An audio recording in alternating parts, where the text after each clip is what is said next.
Carta à Igreja de Pérgamo, uma das 7 igrejas do Apocalipse. O apóstolo João enviou a sua carta da ilha de Patmos para a cidade de Pérgamo, onde hoje é Bergama, na Turquia. Pérgamo significa fortaleza, ou cidadela. A cidade estava localizada no cume de uma montanha e era conhecida por seus muitos templos pagãos e uma grande biblioteca com cerca de 200.000 livros ou rolos. Por isso a palavra pergamim em homenagem aos livros de Pérgamo. O pastor da igreja de Pérgamo provavelmente era Antipas, citado no versículo 13, que foi queimado vivo no ventre de um bezerro de latão, aquecido até ficar incandescente.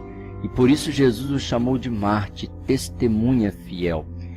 E o Senhor Jesus elogiou aquela igreja, falando para que mantivesse a sua fé em Cristo e instruiu ao arrependimento da idolatria e imoralidade que estavam entrando dentro da igreja e prometeu para eles um maná escondido e uma pedra branca com um novo nome. Algumas palavras-chave no texto nós podemos destacar a expressão espada de 2 gumes ou espada da minha boca. Representa a palavra de Deus, que é cortante e penetrante em nosso coração. A expressão trono de Satanás, ou onde Satanás habita, se refere ao altar de idolatria que havia em Pérgamo e aos templos pagãos. A expressão doutrina de Balaão se refere às comidas sacrificadas a ídolos e à prostituição que Balaão incentivava o povo de Deus a cometer esses pecados, porque havendo pecado, o povo pereceria. Os nicolaítas são os falsos profetas ou falsos sacerdotes que pregavam a liberdade, aceitando o pecado dentro da igreja. Ainda a expressão maná escondido se refere à porção guardada na Arca da Aliança para poder ser testemunho a nós do maná que chovia do céu, mas também tem o sentido de uma porção de Deus especial, uma revelação nova de Deus e também o próprio Senhor Jesus, que é o pão que vem dos céus. A expressão pedrinha branca é porque nos julgamentos era entregue uma pedra branca quando o réu era absolvido. Então o Senhor está falando para Pérgamo: vocês estão em pecado, mas eu absolvo vocês se vocês abandonarem o pecado. Também pode ser uma referência ao Urim e o Tumim, que os sacerdotes usavam dentro do peitoral para poder consultar a Deus, e uma pedrinha daquelas era o sim. A expressão novo nome significa uma nova identidade, uma nova vida celestial. Pérgamo representa a igreja imperial do ano 313 a 590 d.C., com a união da igreja e o Estado.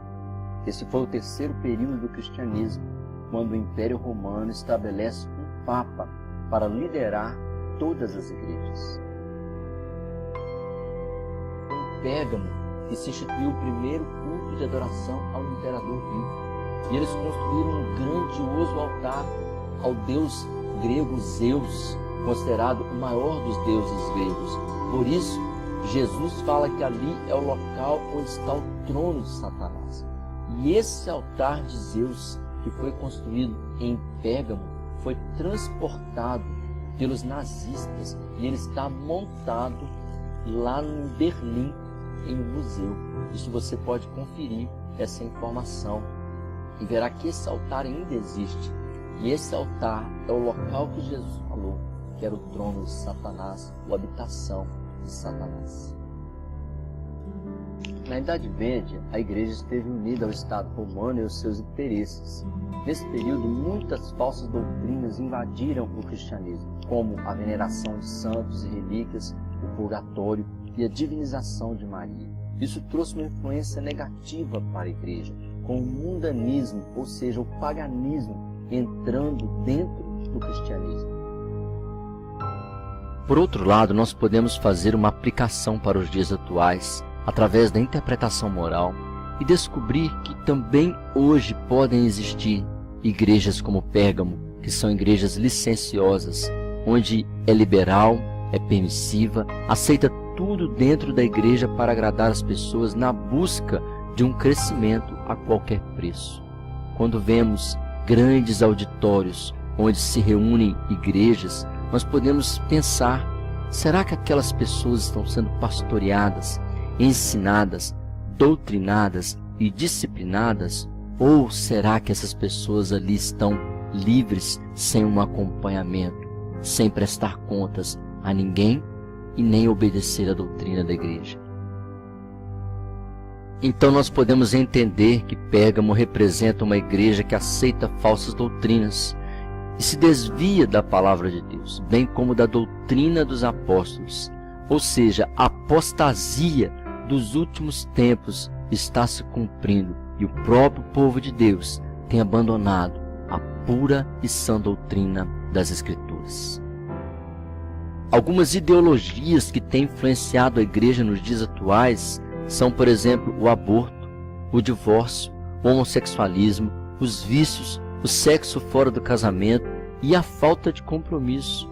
Ou seja, vários pensamentos que não são conforme a palavra de Deus estão entrando dentro da igreja. E isso é muito perigoso. Por isso precisamos perguntar: nós vamos aceitar o pecado dentro da igreja?